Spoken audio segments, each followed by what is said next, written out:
Hi, we're back at Verrill Farm in Concord, Massachusetts with Steve Verrill, the farmer's farmer. And I can say that because I've been told by other farmers that Steve is a go-to guy in the world of farming. My. Yes, but your family, your second generation, so Right. it's in your blood. Right, and all the neighbors used to grow vegetables around when I was a youngster. Oh, no kidding. Places are all in houses and everything now. It was mostly vegetables. Wow, great. Okay, we're in tomato season, and we call it this time of year the Tomato Festival. Is that right? Yeah, we have one coming up soon. Oh, do you? Yeah, Great, yeah. great. And now, you seem to have some really terrific looking tomatoes, and I'm guessing they fall in the heirloom category? we grow both hybrids and heirlooms. Hybrids and heirlooms. Yeah, I'm sure there's multiple varieties. Right, the heirlooms are generally what they call an open pollinated variety that has been preserved by different families or groups or countries for generations because of something about the tomato that they liked. Yeah. And the hybrids have been developed to pretty much solve the problems with the heirlooms that they didn't like. Oh, there you go. I'm guessing, I don't know, there's probably 30, 40 varieties of tomatoes that are grown. Oh, there are hundreds. Hundreds, really? We grow about 75. Really? And I think we grew 80 something a few years ago. We've been narrowing it down a little bit. Based on demand, what the consumer likes? Yeah, and how they come out and how they taste and whether people do like them or not. Wow. Yeah, this is, I'm a tomato fanatic. I love tomato with everything I eat. And whether it's slicing in a salad, as an ingredient in the dish, it's just whatever it is about tomatoes. And if I don't stop eating all the sweets down in your farm stand, then I'm getting to have that tomato look. Well, we can give you a little exercise in the field to get rid of that, all right? I actually worked on a vegetable farm when I was 14 years old, 7 days a week, 12 hours a day in the fields. And no, I do not want to do it again. It's very difficult work. But why don't we start talking about these tomatoes? Well, we start all of our own tomato plants from seed in the greenhouse earlier in the spring.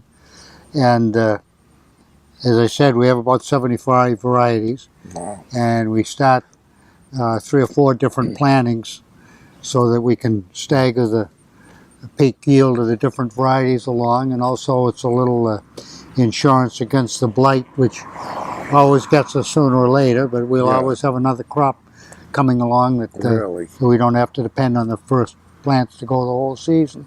So I guess a question that pops right in my head is, how many plants do you plant? And we do about 18,000. Good God.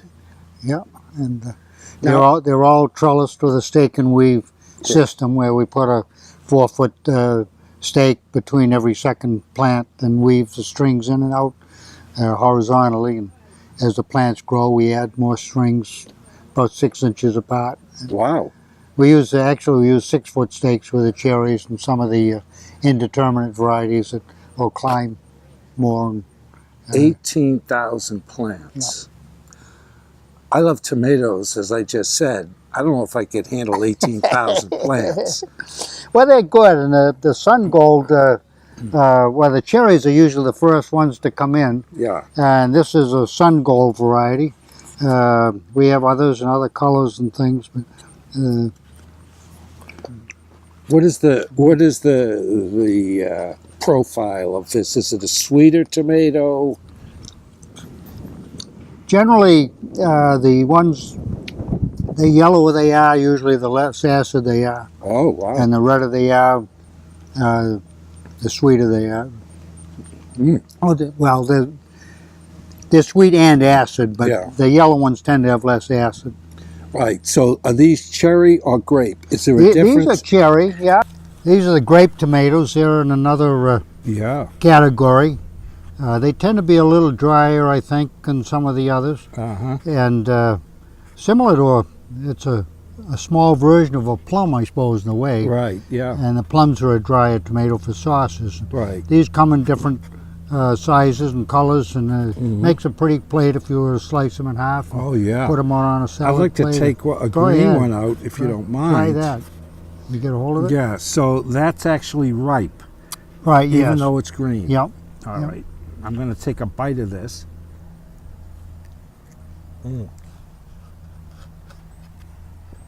Delicious. Good. You like Mm. the yellow and Wow. and these are some of the hybrids. This is a Jet Star. That's one of the earlier hybrids that's been very dependable for most of the farms around for a number of years. And it's a very nice tomato. It used to win the tomato contest, the state contest we have in Boston every year.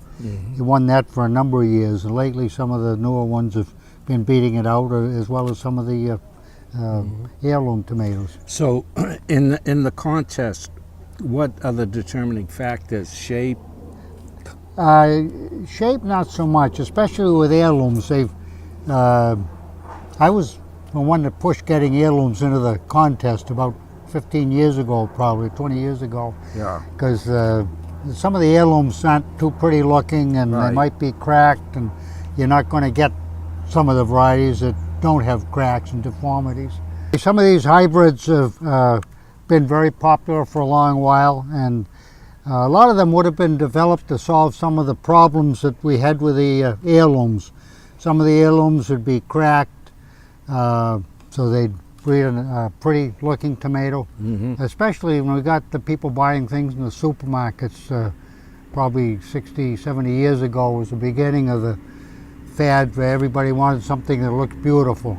But yeah, with the advent of the supermarkets, they wanted a uniform, pretty tomato, uniform color, no green shoulders, no cracks. Had to be firm enough to travel from Florida or California to Boston and not get damaged. And that was what led tomato breeding for quite a number of years. And we lost a lot of the characteristics that the heirlooms had. Some of them had superior flavors of different natures that weren't in the newer hybrids. But as long as they were solid and you could throw them off the wall, and Yeah. they still look good to the supermarket, well, that's what people wanted to buy. Yeah. But more recently, they've gone back to paying more attention to the flavor and breeding tomato varieties. Good. Ultra Sweet is another very similar looking one to Jet Star, and they were working there by the name, of course, to get a sweeter variety. And we move over, as I said earlier, the orange and yellow ones tend to be a little sweeter. These are the orange blossom. That's some people call it an heirloom and some don't, but generally I think it doesn't quite meet muster as being an heirloom, but it is an old variety, very popular tomato. Wow. Then we get into, this is one of the heirlooms, the red zebra. I don't know whether you can see from here the striping on them or not, but Yeah. there's a red zebra and a green zebra, and they both have very pretty striping as well as nice flavor. And if you take some of those and put them on a plate with some red ones, and maybe we grab one of these. This is a Black Prince type. This is actually a newer version of it, but they tend to be almost brown looking when they're really ripe. But you mix all these colors up on a plate, and you can have a very pretty salad and a nice variety of flavors. Wow. Yeah, this is a big rainbow, and as you can see, it's quite a colorful tomato. And the colors on these go into the fruit too, so when you slice them on a plate, it gives a very nice presentation. And Wow. these are popular both with the housewife and the chefs in some of the restaurants where they want to put on a nice pretty salad. Right. I'm guessing you can go online and take a look at the different varieties that we would see from local farmers. and there must be some flavor profiles there.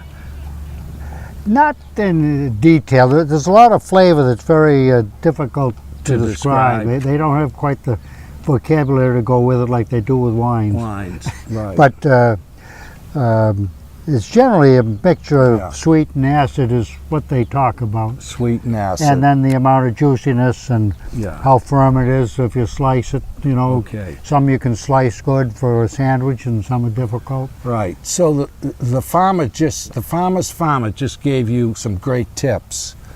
You know, you could get some descriptions. Is it juicy? Is it fleshy? So again, it's up to the individual palate. It's subjective what we all like.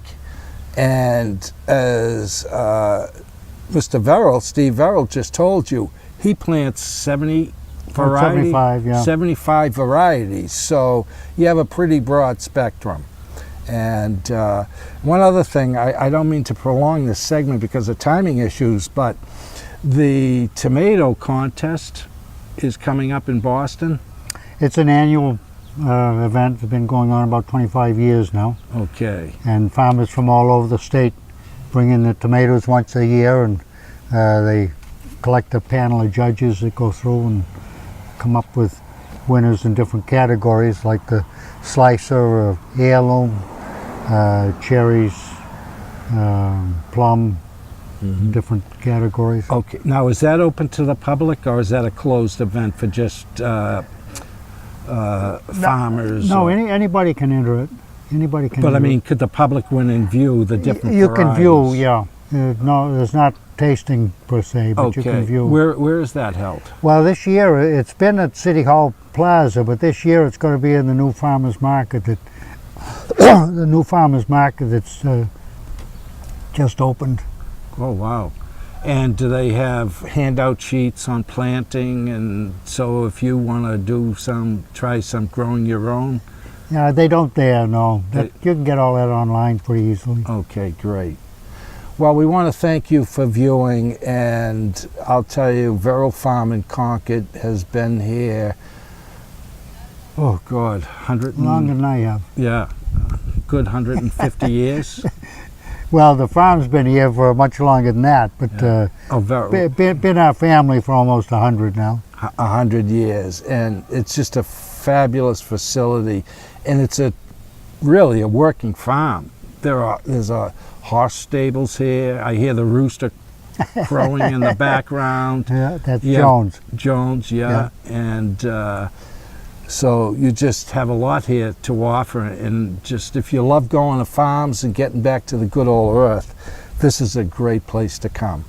So on behalf of the Chef's Table Foundation, I'd like to thank Steve Verrill from Verrill Farms Thank you. as a supporter of the Chef's Table Foundation. Thank you.